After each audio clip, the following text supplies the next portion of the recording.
I think that like one of the best lessons I ever sort of absorbed, and it's been like this since even before I had children, and I don't know why, but like I've always had the ability to see my parents as people, and that they're doing the best that they can with the skills that they have available to them. People are just doing the best that they can. And I think even more so as a parent, when you see it, it's like, man, I'm just trying to keep them alive. You know what I mean? And like be good humans.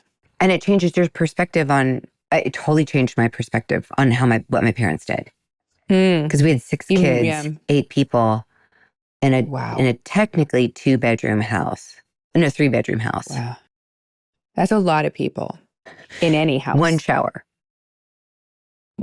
Yeah. 2 toilets. That's a lot of people. This sounds like a sketch. 1 shower, 2 toilets. No. I would literally in that house have been like, if you have a penis, you're peeing outside. Like, it's just, those are the rules. That's how we split it down the middle. We like, didn't think anything about it. When I was growing up, we were just like, yeah, this is our house. This is how we do it. Of course. We time out our showers, and you get to take the first shower, but don't take all the hot water.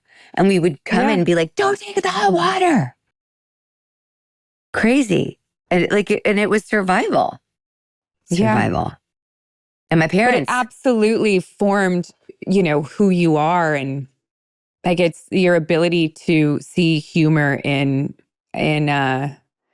situations is probably stems from, your upbringing. And I think also survival. Yeah, for sure. Like even when my dad died, he was in a very small house in Ohio. And my brother, who I think is the funniest person on the planet, and he will say he's not, but he is. He can just give me a look and it ends me. But our dad passed away in our house, in my parents' house in Ohio. My mom was there, but we had like taken her out, and they had just called it, and the funeral home was coming to get him. And again, it's a very small town in Ohio, and this large minivan pulls up. Way to bring it around to like a minivan. We were expecting like a hearse or I don't know, but we were not expecting a large minivan. And my dad, who's my stepdad, have you seen those stow and go seats? Makes complete sense to me that it's a minivan. Total sense. But my stepdad is like 6'2", but he raised me since I was 4. So he raised me. This was like my dad. Okay. So he passed away, but it was in my mom's room, in their bedroom. And it's a very small house. So the hallways are very narrow and the corners are sharp. And my dad's so tall that it was like, how are they going to maneuver to get him from out of the bedroom, out of the house?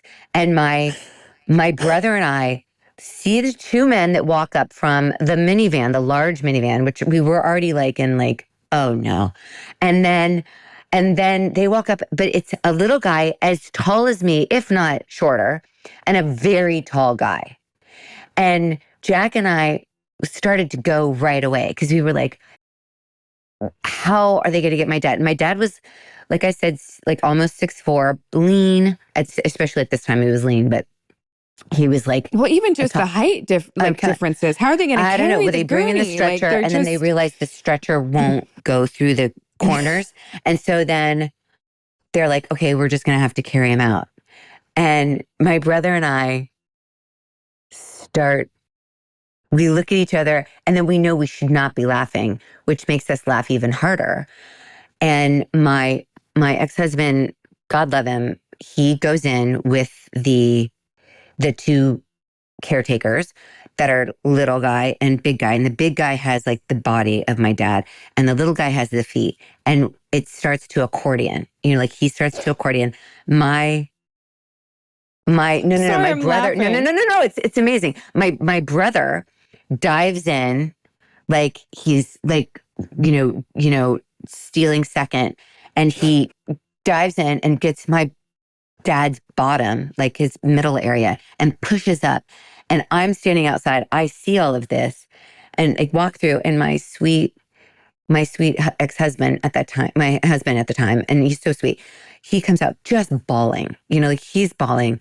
And I look at my brother, we look at Christian, and then we see that he's crying so hard, and we just start cracking up. And it was our form of coping. Yeah. Was always laughing in church, always laughing at recitals, like whenever. And I used to laugh with my mom in church. Like it was the greatest. Like we would just start dying laughing for no reason, just because we knew we shouldn't. But then we'd get my dad out and it was, I don't know. I think my dad I know my dad was laughing with us. He had left his body and still was like, you idiots, you complete idiots. And laughing, but laughing and being like, oh my gosh.